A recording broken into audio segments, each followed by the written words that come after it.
Good morning everyone, কেমন আছো তোমরা সবাই? আশা করছি যে যেখান থেকে আমাদের ভিডিও দেখছো সবাই খুব ভালো আছো, সুস্থ আছো।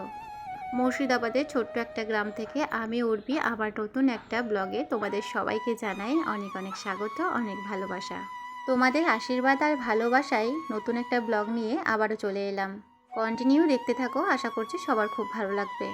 কাল রবিবার গেছে, আজ হচ্ছে সোমবার। সোমবারের কী করি সারাদিন তোমরা কন্টিনিউ দেখতে থাকো। কাল রাত থেকে জানো তো ভেবে রেখেছিলাম যে সকালবেলা উঠে মশারি, বিছানা, চাদর, তারপরে হচ্ছে কাঁথা, বালিশের ওয়ার, যাবতীয় জিনিস আছে সব কটাই কেচে দেবো। তো সেই মতো সকালবেলা ঘুম থেকে উঠে পড়ে আর এই যে কাজ করতে লেগে পড়েছি, সবগুলো এখন তুলে রেখে দিচ্ছি। আর এই মশারিটা জানো তো এতটা পরিমাণে নরম, কি বলবো, যেখানে একটু লেগে যাবে সেখানেই পুরো ছিঁড়ে যাবে। মশারিটা কিন্তু গরমকালে ভীষণভাবে কাজে লাগে, জানো তো প্রচুর পরিমাণে হাওয়া ঢোকে। আর দেখতে পেলে মোটা মতন একটা কাঁথা ফেললাম, বড় কাঁথা, ওটা মাঝে সাঝে ঠান্ডা পড়লে একটু গায়ে দিই, পায়ের তলার দিকে রেখে দিই একটা কাঁথা, সেটাও আজকে কেচে দেবো। আর এই যে বেড কাভার তুলে নিচ্ছি। আগে জানো তো বিছানার মধ্যে অনেক কটা কাঁথা পাতা ছিল, এখন অবশ্য সব কটাই তুলে দিয়েছি, শুধুমাত্র একটা কাঁথা রেখেছি। কারণ যা পরিমাণে গরম পড়ছে, পিঠের মধ্যে এত কাঁথা মানে কম্বল নেওয়া যাচ্ছে না, সেই জন্য তুলে রেখেছি। একটাই মাত্র কাঁথা দিয়েছি যাতে বেড কাভারটা না সরে যায় ওই গদি থেকে, সেই জন্য একটা দিয়ে রেখেছি। বালিশ থেকে সব কভারগুলো খুলে নিয়েছি, এখন সব চেয়ারের মধ্যে রেখে দিচ্ছি। আর এইগুলো সবগুলো যেগুলো হচ্ছে ধুবো সেগুলো হচ্ছে বাইরে নিয়ে যাব আমি। ঘর দুয়ার সব ঝাঁটানো হয়ে গেছে, এই যে এগুলো সার্ফে ডুবিয়ে দেবো, দিয়ে তারপরে একটু চা করব। আর এদিকে দেখো আমার জানলা খুললেই তো বাঁশবাগান আর নোংরা আবর্জনাই দেখতে পাবে, তাছাড়া আর কিছুই দেখতে পাবে না। তো জানলাটা কালকে রাত থেকে খোলা ছিল, রাতে করে অবশ্য খোলাই থাকে কারণ ওই হাওয়া আসার জন্য। আমাদের বাড়িটা জানো তো উল্টোমুখী, মানে হচ্ছে যেদিকের হাওয়া পেতাম সেদিকেই হচ্ছে আমাদের বাড়ির দেয়াল হয়ে আছে, সেই জন্য আমরা হাওয়াও তেমন পাই না। আমি এদিকে দেখছিলাম বলে সোনাইও টুকুস করে চলে এসেছে আমার সাথে সাথে জানলা দেখবে বলে।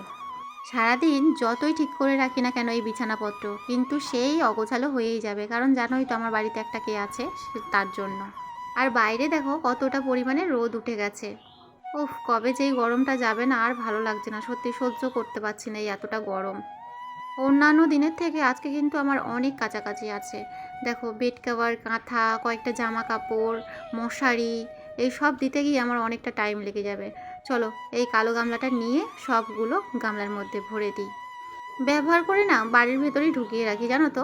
এখন যে পরিমাণে রোদ উঠেছে, ওই সিঁড়ির মধ্যে রাখলে বা বাইরে উঠোনের মধ্যে রেখে দিলে এই প্লাস্টিকের জিনিসগুলো ফেটে যায় খুব তাড়াতাড়ি। আমি দেখেছি আমার অনেক জিনিস ক্ষতি হয়ে গেছে এর জন্য, এই রোদের কারণে। সেই জন্য আমি ব্যবহার হয়ে গেলে তারপরে ঘরের ভিতর ঢুকিয়ে নিই, যাতে আমার জিনিসটা বেঁচে যায়। চলো একদম স্নান টান করে আসছি। চলে এলাম এদিকে স্নান টান করে। আজকে যেহেতু সোমবার, তাই গ্যাস ট্যাস ভালো করে পরিষ্কার করে মুছে নিচ্ছি। কালকে অবশ্য মুছেছিলাম, কিন্তু তাও একবার সকালবেলা এই যে ভালো করে পরিষ্কার করি, নয়তো চাও খেতে পারবো না, জানো তো।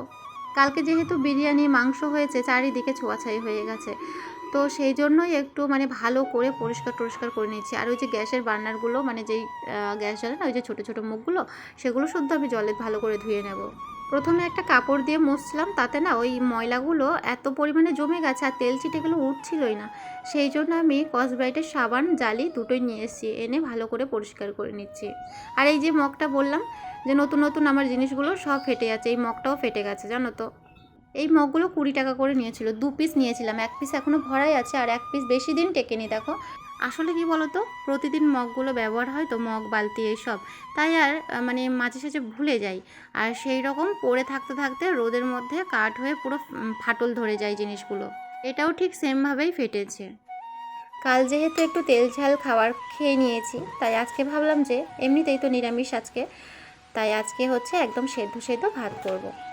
তাই আর তাড়াহুড়ো করব না, আস্তে ধীরে কাজ করব। আর এমনিতেই তো সেদ্ধ সেদ্ধ ভাত যখনই বসাবো তখনই হয়ে যাবে, চিন্তা নেই। আজকেও ওই একবেলাকার মতন ভাত করে নেবো, রাতে মুড়ি টুড়ি কিছু খেয়ে নেব। নিরামিষের দিন আমরা এরকমই করি, জানো তো, একবেলা করে ভাত করি আর রাতের বেলা মুড়ি হোক, দুটো রুটি হোক করে ফেলি।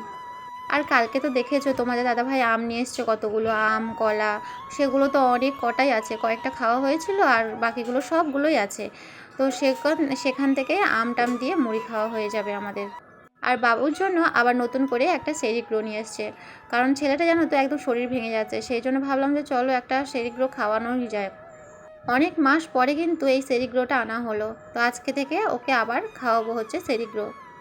গ্যাসটা মুছতে একটু বেশিক্ষণ টাইম লেগে গেল, আসলে তা না, আসলে কাজ যত ধৈর্য ধরে করবে তবেই কিন্তু একদম পরিষ্কার পরিচ্ছন্ন করেই হয়। বেশি তাড়াহুড়ো করলে কাজ কোনোটাই ভালো হয় না।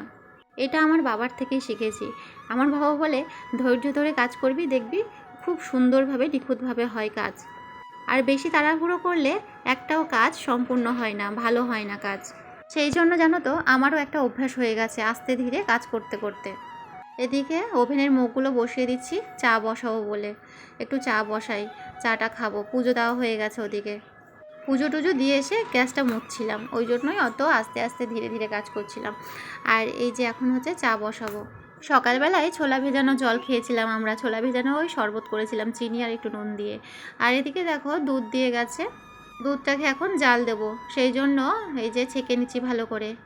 আর গরুর দুধ তো জানোই, একটু ছেঁকে নিতে হয়, না ছাকলে গরুর লোম টোম পড়ে থাকে, তো সেই জন্য ছেঁকে নিই। আর এই দুধটা এত পুরু, মানে কি বলবো, এত পরিমাণে মোটা, সেই জন্য হালকা একটু জল দিতে হয়। জল না দিলে দুধটা একদম ফুটিয়ে একদম একটুখানি হয়ে যাবে।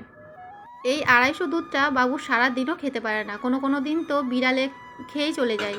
গ্যাসের মুখটা একটু ভেজা ছিল বলে জ্বলছিল না, আবার মুছে টুছে ভালো করে জ্বালিয়ে দিলাম।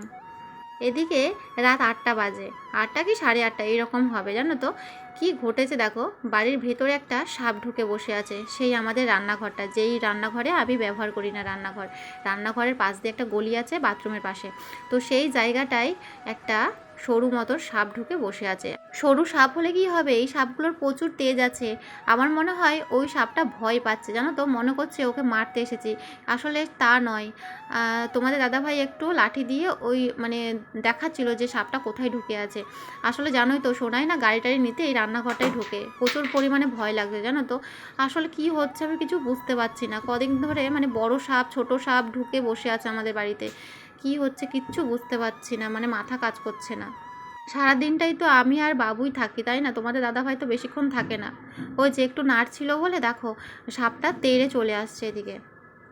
আমার না ভীষণ পরিমাণে ভয় লাগছে। আমাদের জীবনটা তো ভালো খারাপ সব কিছু মিলিয়ে মিশিয়ে, তবে এটা কিন্তু আমি একদমই বুঝতে পারছি না এটা কিসের সংকেত, ভালো ভালো সংকেত নাকি খারাপের সংকেত। তোমরা যদি কেউ জেনে থাকো তাহলে অবশ্যই কিন্তু কমেন্ট করে জানিও। আমার না সত্যি মানে বুকের ভেতরটা কেঁপে যাচ্ছে যে আমি কিভাবে থাকবো, রাতে ঘুম হবে কি না সেটাও বলতে পারছি না। হুটহাট করে যদি একবার আসে তাহলে কিন্তু সেগুলো মালুম হয় না, সেগুলো ছেড়ে দেওয়া যায় যে না ঢুকে পড়েছে, এখন গরমকাল, যাই হোক এসে গেছে, কোনো ব্যাপার না। তো এই যে বারবার আসা, 2-3বার প্রায় আমি এরকম লক্ষ্য করেছি, বড় বড় সাপগুলো চলে আসছে উঠোনের মধ্যে, গাছপালার মধ্যে শুয়ে থাকছে। তারপরে কি হলো, তারপরে একদিন দেখছি বড় সাপটা আমার গ্যাসের টেবিলের কাছে শুয়ে আছে ওখানটায়। তারপরে এই যে ছোট সাপটা দেখো আবার এই যে রান্নাঘরের ভেতরে একদম ঢুকে আছে, ওইখানে একটা ড্রেন মতন আছে, ওইখানটায় আছে জানো তো। আমার মনটা না কিছুতেই শান্ত হচ্ছে না, কি করবো আমি কিচ্ছু বুঝতে পারছি না, সত্যি খুব টেনশন হচ্ছে এইবার।